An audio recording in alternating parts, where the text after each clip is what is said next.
Welcome to the congregation of Yahweh. We're here on Yahweh's Sabbath day. Greetings to those on the internet and anybody,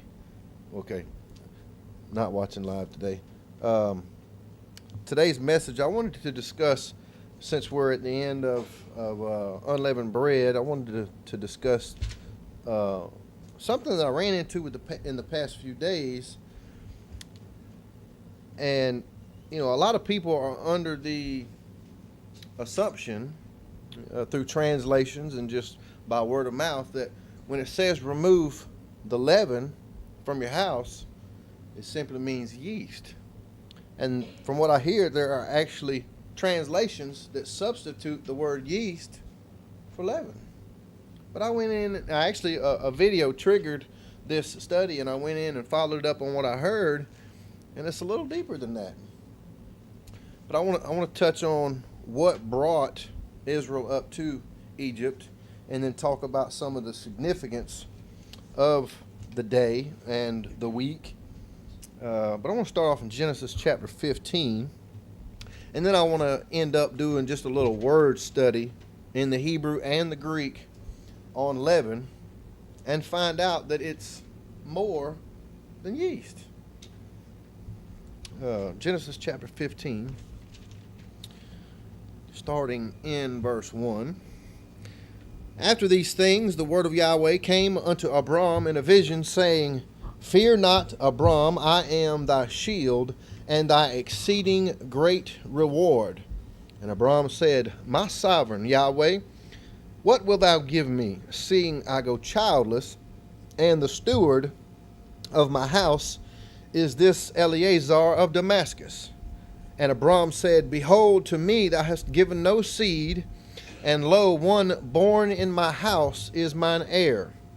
And behold, the word of Yahweh came unto him, saying, This shall not be thine heir, but he that shall come forth out of thine own bowels shall be thine heir.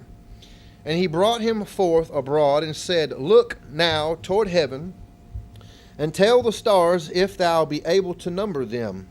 And he said unto him, So shall thy seed be. And he believed in Yahweh, and he counted it to him for righteousness. And he said unto him, I am Yahweh that brought thee out of Ur of the land of the Chaldees, to give thee this land to inherit it. And he said, My sovereign Yahweh, whereby shall I know that I shall inherit it? Let me skip down to verse 13 here. And he said unto Abram, Know of a surety that thy seed shall be a stranger in a land that is not theirs, and shall serve them, and they shall afflict them 400 years. And also that nation whom they shall serve will I judge, and afterward shall they come out with great substance. So he knew ahead of time that his descendants were going to go into servitude for 400 years. Let me go over here to chapter 17, verse 1. And when Abram was 90 years old and 9, Yahweh appeared to Abram and said unto him, I am the Almighty El, walk before me and be thou perfect. And I will make my covenant between me and thee, and will multiply thy seed exceedingly. And Abram fell on his face, and Elohim talked with him, saying, As for me, behold, my covenant is with thee, and thou shalt be a father of many nations. Neither shall thy name any more be called Abram, but thy name shall be Abraham, for a father of many nations have I made thee. And I will make thee exceedingly fruitful, and I will make nations of thee, and kings shall come out of thee. And I will establish my covenant between me and thee, and thy seed after thee in their generations, for an everlasting covenant, to be an Elohim unto thee and to thy seed after thee. Everlasting covenant with Abraham and his seed. And I will give unto thee and to thy seed after thee the land wherein thou art a stranger, all the land of Canaan, for an everlasting possession, and I will be their Elohim. And Elohim said unto Abram, Thou shalt keep my covenant, therefore thou and thy seed after thee in their generations. Skip over to chapter 26 of Genesis. Chapter 26 and verse 1. And there was a famine in the land besides the first famine that was in the days of Abram. And Isaac went into Abimelech king of the Philistines unto Gerar. And Yahweh appeared unto him and said, Go not down into Egypt, dwell in the land which I shall tell thee of. Sojourn in this land, and I will be with thee, and will bless thee. For unto thee and unto thy seed I will give all these countries, and I will perform the oath which I swear unto Abraham thy father. And I will make thy seed to multiply as the stars of heaven. And I will give unto thy seed all these countries, and in thy seed shall all the nations of the earth be blessed. Because that Abraham obeyed my voice and kept my charge, my commandments, my statutes, and my laws. Because of one man, all these blessings would come on these descendants. And because of this one man, Yahweh's hand was upon them in their dealings in Egypt, and he brought them out with great power. And he told Pharaoh over in Exodus chapter 9, it says, For this cause have I raised you up, that I might show my power in you, and that my name may be proclaimed across the earth. So that's what led up into, and I'm not going to get into it today, but it's an amazing story from Abraham and his descendants, and watching actually how they went into Egypt. Joseph, a type of Messiah, went in before them and set up the stage for them to come in, and it's just amazing. And then how they were actually brought out. And then, of course, we have the Passover and the unleavened bread and the plagues and all the things that were going on at that point in time, symbols of their deliverance from Egypt. Excuse me one second. Now let's go over to Exodus chapter 12. And this is where we see the institution of these things.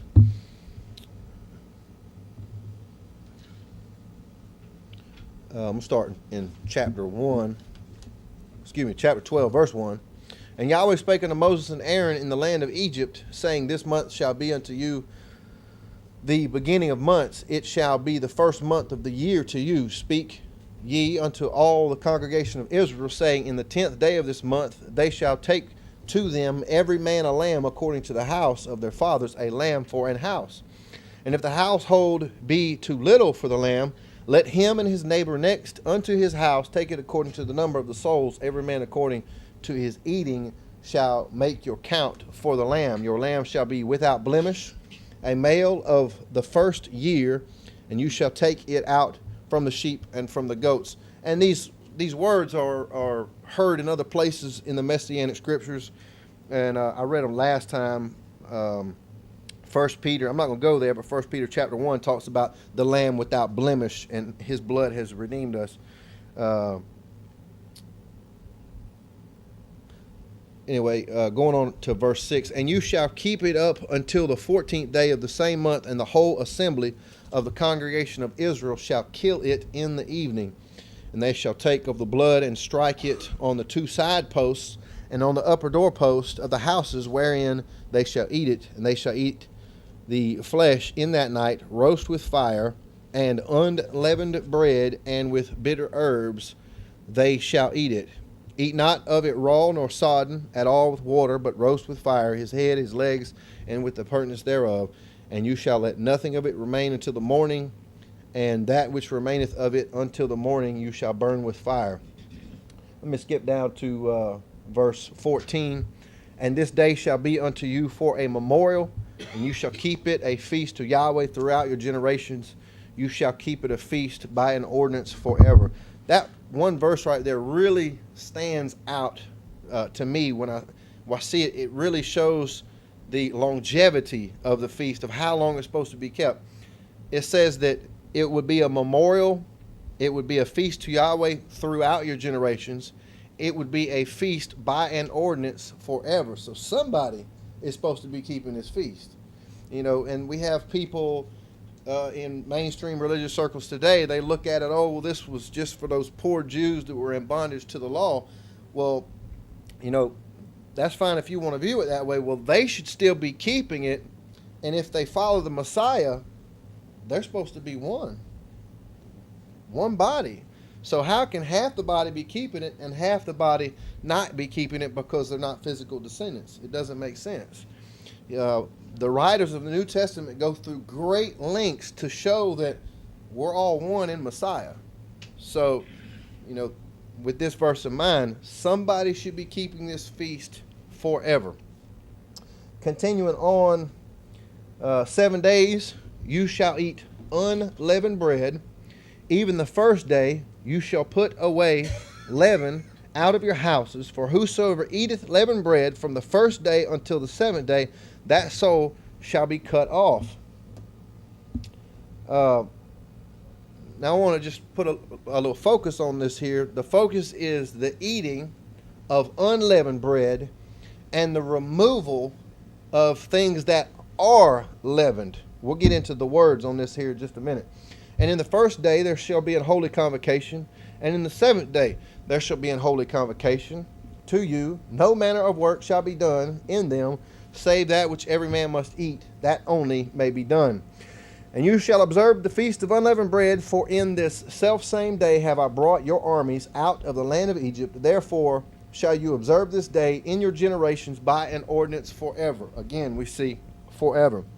And numerous places in Scripture, I'll touch on a few of them, it says that this day is a remembrance of the deliverance, which tells us that Passover is not about forgiveness of sins. And there are those in Orthodox Judaism that say, how could the Messiah or Yeshua be the Passover lamb? Because Passover has nothing to do with a sin sacrifice. Well, that's later on in the feasts. That's later on. He covers all the feasts from the beginning to the end. The Passover portion of the feasts is the deliverance from bondage. And then the later feasts are about atonement and reconciliation. And it's by grace. They were covered.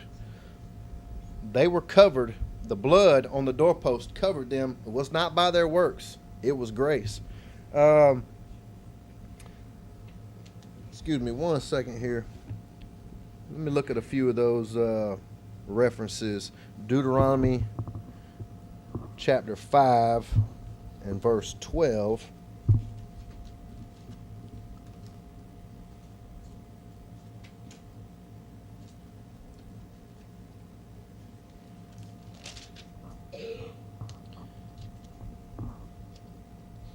Keep the Sabbath day.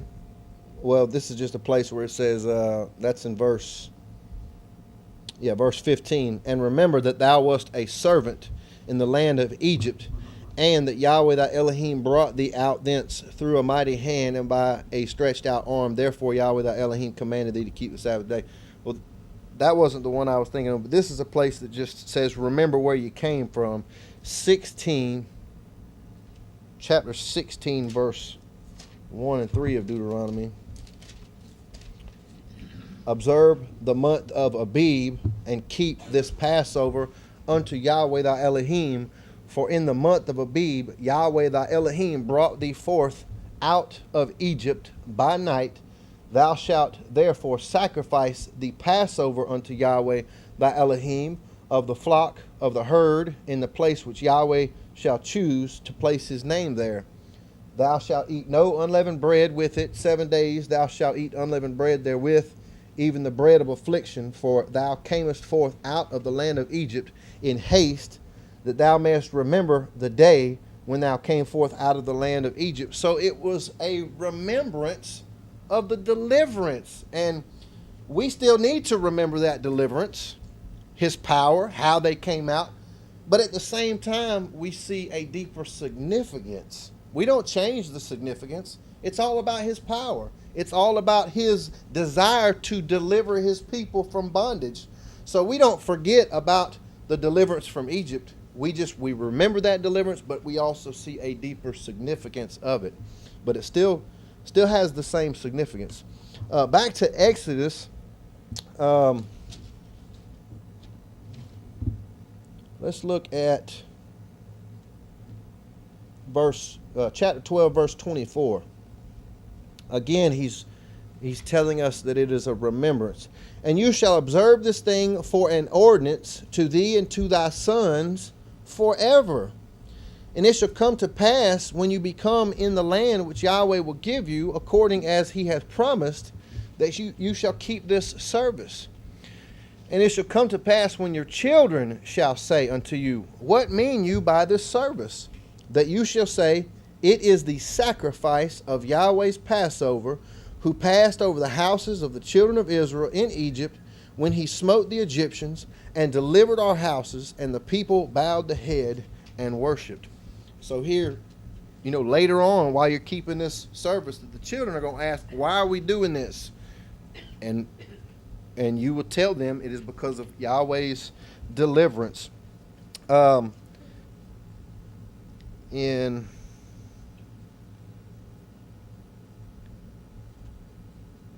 not going to go over I'll go over a few verses today in the New Testament about our deliverance and what we're trying to be delivered from in John chapter 8.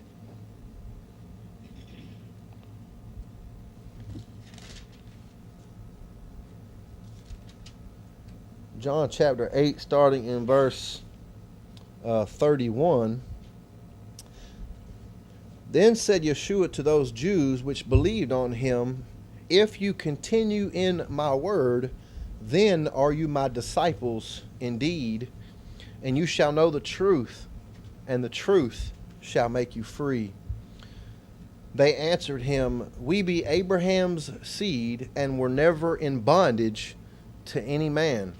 How sayest thou, you shall be made free? Yeshua answered them, verily, verily, I say unto you, whosoever commits sin is the servant of sin, or the slave of sin.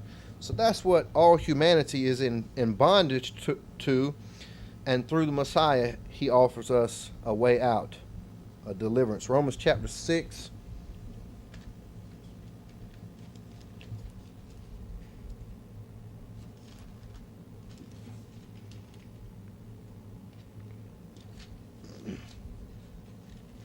Romans chapter 6 and verse 5.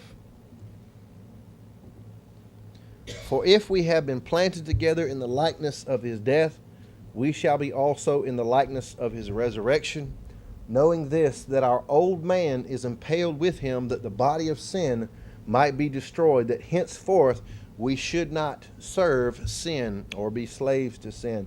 For he that is dead is freed from sin. We're trying to be set free from that slavery. Now, if we be dead with Messiah, we believe that we shall also live with him. Knowing that Messiah, being raised from the dead, dieth no more, death hath no more dominion over him. Once we leave that slavery of Egypt, we're freed from that bondage. Verse 16 says, know you not that to whom you yield yourselves servants to obey, his servants you are, to whom you obey, whether of sin unto death, or of obedience unto righteousness.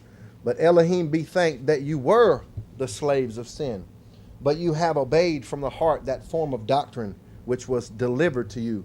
Being then made free from sin, you became the servants of righteousness. And Romans chapter 8 and verse 1, there is therefore now no condemnation to them which are in Messiah Yeshua, who walk not after the flesh, but after the Spirit. For the law of the Spirit of life in Messiah Yeshua hath made me free from the law of sin and death. For what the law could not do, in that it was weak through the flesh, Yahweh sending his own Son in the likeness of sinful flesh, and for sin condemned sin in the flesh. Why?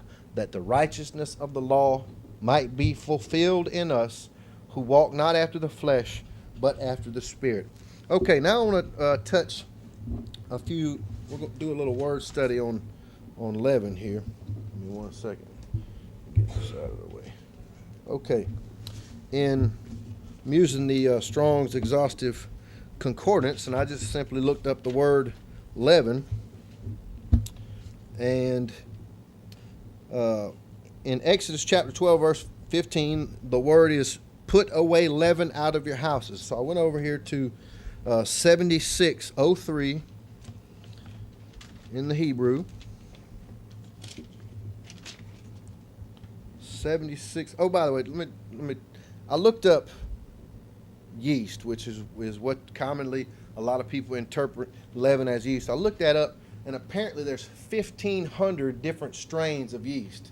Some are airborne, some are single-celled, some are multiple cells, some are bad, and pathogens are carried through these things. So the point is, it is impossible to get all of the yeast out of your house. It's not possible. You can't do it.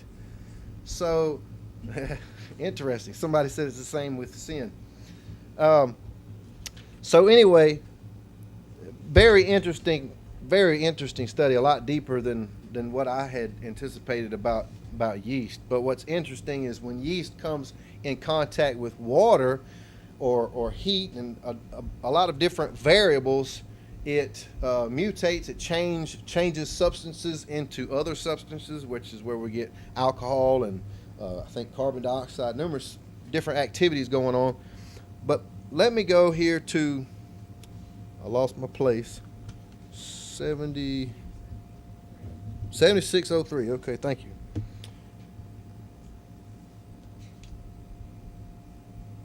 Okay, 7603 says it comes from 7604, and it means swelling by fermentation. Swelling by fermentation. Okay, and the word that it comes from is to swell. And then it also means to remain, the remnant.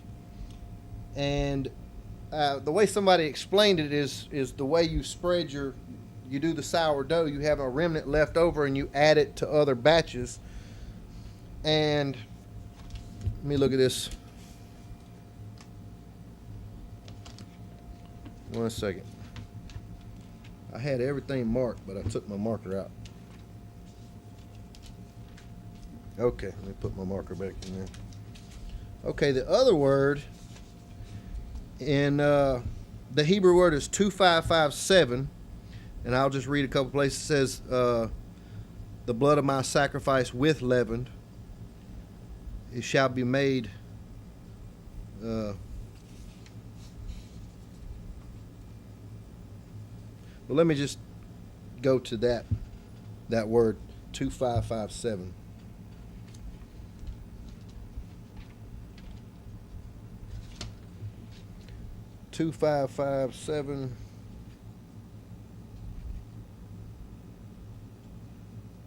It comes from 2556, and the definition is ferment. Ferment. And one last interesting find. In the New Testament, all the places where the word leaven is used comes from the Greek word 2219. Let me go back to 2219 in the Greek. And the single definition is ferment. So in every single place, yeast in and of itself is not fermenting. It's when the yeast comes in contact with other things and starts to swell and to spread, that's when the fermentation takes place, and that is the leaven that we're supposed to remove. So there's groups today that like to go into the cupboard and say, well, you know, you got people taking out beans and things that might have natural leaven in them and all that, and that's not what the focus is. The focus is the fermentation, the process, things that have gone through the process. That's what you remove. Recently, someone very close to me was trying to observe these things and study on these things, and she ran into a group that was goes above and beyond, and she was trying to remove the leaven from her house, and they said, well, that's not good enough. And she said, well, this is getting kind of complex and complicated. And they said, well, maybe you shouldn't keep Passover this year. Maybe you shouldn't observe Passover with us because you're not going to the extent that we go. It's not good enough. So that was another thing that kind of instigated this this study here. But in the Messianic scriptures, all of the references to leaven symbolically are false doctrine, hypocrisy, rebellion, and it's very easy to see if leaven is just sitting on a shelf by itself in a bag, it's not moving, it's not spreading. So when it is in the process of the fermentation and the leavening, that's when it's spreading, which is a better symbolic usage of sin and false doctrine, because false doctrine and sin will spread and can spread throughout other people and contaminate the mind. That's why in 1 Corinthians chapter 5, Paul said you need to get this person that's having relations with his father's wife, you need to get him out, because a little leaven leavens the whole lump. By allowing this man to stay in the congregation, you're saying it's okay, and other people might do some sickness like that.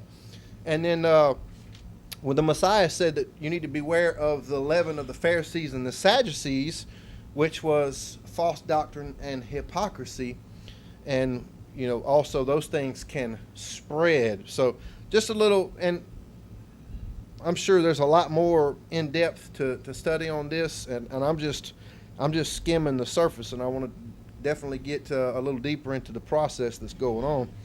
But let's praise Yahweh for allowing us to understand the significance of these things, and that we observe these days in remembrance of what has been done for us. Hallelujah.